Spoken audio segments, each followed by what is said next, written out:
How's it going, everybody? James Zapp, Dapper Barbershop, Richfield, Connecticut, and we are at the 2023 Connecticut Barber Expo here at Mohegan Sun, and we are blessed to be here with Dan C. for Dan C. Bearded, correct? Yes, that's your YouTube, correct. Your Instagram, everything. Everything, yep. Yes, man. Thank you for stopping by. It's a pleasure to see another bearded gentleman like yourself to be here. So tell us about yourself, where you're from, what you do. Tell us what you did beforehand, and give us a little history on yourself. Absolutely. So my government name is Dan Command, Dan C. Bearded. I do YouTube full-time, so I make content about beards. So beard trims and beard products and just educational videos in general. I'm coming up on 5 years of making content. And prior to this, I was a middle school history teacher for 12 years, and I coached water polo and swimming for 16 years. I was going to be a principal and a curriculum director, and then essentially the channel started taking off, and I left teaching almost exactly 1 year ago today. Really? Yeah. That's fantastic. Yeah, we're 2 weeks out of 1 year anniversary of leaving teaching. Yeah. And where are you from originally? I'm out of Michigan. Very nice. I'm in the Flint, Michigan area. Very nice. Let's go Tropics. Yeah, exactly. Go Tropics. Yep, Flint Tropics. Jackie Moon. Yeah. So how did you start with this whole YouTube channel thing? Because I have a lot of customers that come in that know you and actually consult. You have a consulting, a beard consulting thing as well. A lot of consulting, yep. So how did you get into this, and when did you know this was kind of taking off? Yeah, great question. So I didn't have any wants to do this. I had no goals, no dreams. I wasn't trying to get rich or famous or anything, and I'm not, for the record. But I think you are. I didn't try to get any of those things.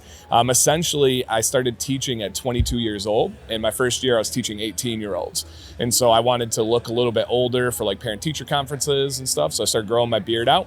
And I grew it out for several years, and then one day, about 5 or 6 years into teaching, my wife was like, "Hey, have you ever thought about growing it long?"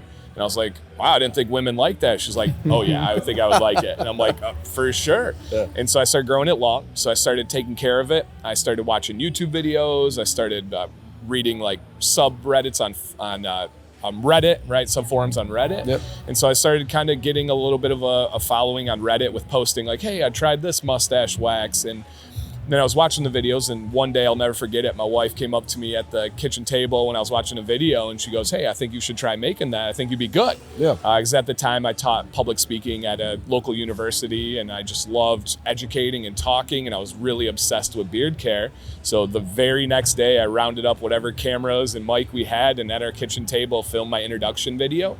And the key for me was I wanted to be different. There were a lot of beard channels out there at the time, and most of them are not around anymore, but a lot of them were what I call like bro channels. Like they would swear and burp and do your beard to get chicks. And I just didn't really have any interest in that. I was married, I had children, I was a public school teacher. So I was like, let me be different. And so I said, I'm gonna be family friendly. I'm gonna have an educational approach.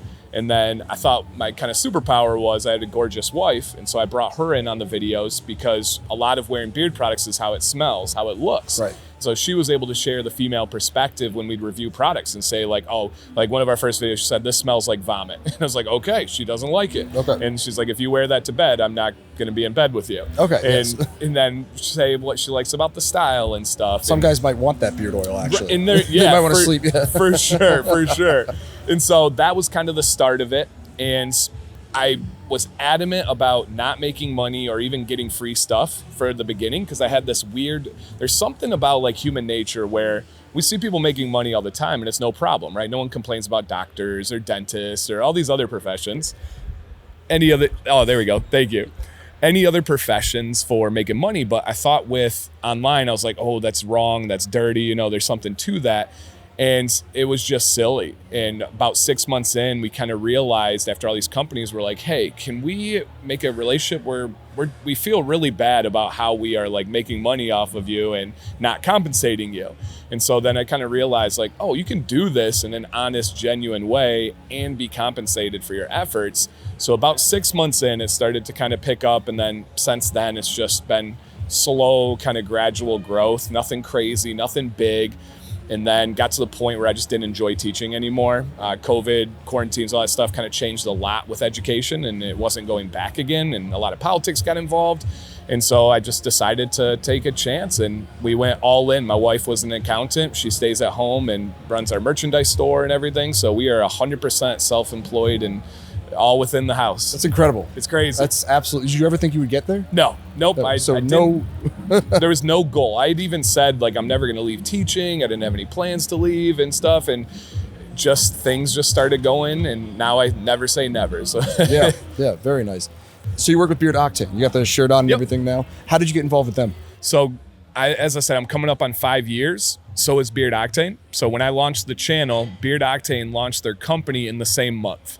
And we just randomly came across each other. I tried out the products and absolutely, literally fell in love from the minute I tried them. Every year I do at the end of the year, like a best products video of the year. And like, I don't do little ones leading up to it. I just do one big one, like best products of the year. And I had, for the first time ever, put Beard Octane in my like top products video without even making a video of theirs yet, because I was so excited and just loved it so much. And then I got to know Joe, the owner, and just realized we're very similar people. We're driven. We do things for the right reasons. And it's just been an unbelievable relationships ever since. Cool. For sure. What's next for you? A lot of the same. I just tried to, my path, I kind of just push like what I really feel passionate about. That's been one of the greatest things about leaving teaching, is I don't have to go to meetings where people tell me what to do and don't know what they're talking about, and even times with blank agendas. So I kind of just go through. I do consulting for companies. I do a lot of like SEO work on websites and optimizing their search engine results. And so I really don't know. I love traveling and going to expos working with companies too. And my door's open to every opportunity. And so, yeah, no grand plan, just enjoying every step right now. Did you ever think about cutting? So looking now, yeah, absolutely. Looking back, it never crossed my mind. But when I come to these things, I love the culture. I love the artistry of it. And I trim my own beard. I've trimmed other beards. I have probably 30 trim videos on my channel. And I feel pretty passionate about how you trim a beard differently than you trim head hair, just like how you treat it differently with products. And so, yeah, part of me is like, I could see myself doing that, but I also don't disrespect the profession, and I know the amount of training and hours and years that go into it too. So I don't know if that will ever be in my agenda, but it's something I'm definitely interested in. Dope. I wish the best for you, man. I can't thank you enough for stopping by. Thank you. Last time we met was last year, and I was saying hello to you, and then it dawned on me halfway through. I was like, oh my God, I know exactly who you are. Like, all my clients talk about you all the time, and I was like, holy crap. It's pretty cool. It's an amazing thing, and I've seen your same kind of thing. I'm like, oh yeah, those videos. That's so guy, cool. That guy. And yeah, man, I get to talk about beards for a living. Like I never let that escape me, and I put a ton of hard work in, but like it's never been a day where I feel like I have to work. And like it sounds corny and cheesy, but it's true. Like it's literally true. I get to talk about beers. I get to walk around an expo and meet these cool people and stuff. So and you guys keep it up, and I hope to do more and more with you, as we've talked about. Yeah, dude, awesome. Dan, thank you so much for stopping by. Dude. I appreciate you, man. I appreciate all the work you do, man. Thank you. Thank you, guys. Thank you, man.